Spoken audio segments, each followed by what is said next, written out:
ನಿಮಗೆ ಕೇವಲ ಕಂಫರ್ಟ್ ಆಗಿ ಆರಾಮಾಗಿರ್ಬೇಕಾ? ಇರ್ಬೋದು, ಆದರೆ ಜೀವನದಲ್ಲಿ ಒಂದು ಹೈಯರ್ ಎಕ್ಸ್ಪೀರಿಯನ್ಸ್ ಅಥವಾ ಉನ್ನತ ಅನುಭವಗಳು ಸಿಗಲ್ಲ.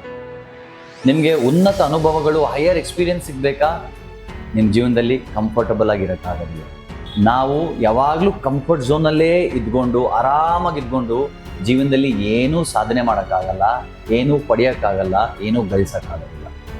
ಉದಾಹರಣೆಗೆ, ಒಬ್ಬ ವ್ಯಕ್ತಿ ಒಂದು ದೊಡ್ಡ ಪರ್ವತನ ಕಷ್ಟಪಟ್ಟು ಹತ್ತಿ ಕೊನೆಗೆ ಮೇಲ್ಗಡೆ ತುದಿಗೆ ರೀಚ್ ಆಗ್ತಾನಲ್ಲ, ಕಷ್ಟಪಟ್ಟಿರ್ತಾನೆ, ಆದರೆ ತುದಿಗೆ ರೀಚ್ ಆದಮೇಲೆ ಇಡೀ ಪ್ರಪಂಚ ಅವನಿಗೆ ಸುಂದರವಾಗಿ ಕಾಣುತ್ತೆ. ಆ ಒಂದು ವ್ಯೂ ಏನಿದೆ, ಇಡೀ ಪ್ರಪಂಚನೇ ಅವನಿಗೆ ಕಾಣುತ್ತೆ. ಅದು ಒಂದು ಹೈಯರ್ ಎಕ್ಸ್ಪೀರಿಯನ್ಸ್, ಒಂದು ಉನ್ನತ ಅನುಭವ. ಆ ಅನುಭವ ನಾವು ಮನೇಲಿ ಸೋಫಾ ಮೇಲೆ ಕೂತ್ಕೊಂಡಿದ್ರೆ ಸಿಗಲ್ಲ. ಅದರಿಂದ ನಿಮಗೆ ಕಂಫರ್ಟ್ ಬೇಕಾ, ಹೈಯರ್ ಎಕ್ಸ್ಪೀರಿಯನ್ಸ್ ಬೇಕಾ, ನೀವೇ ಡಿಸೈಡ್ ಮಾಡಿ.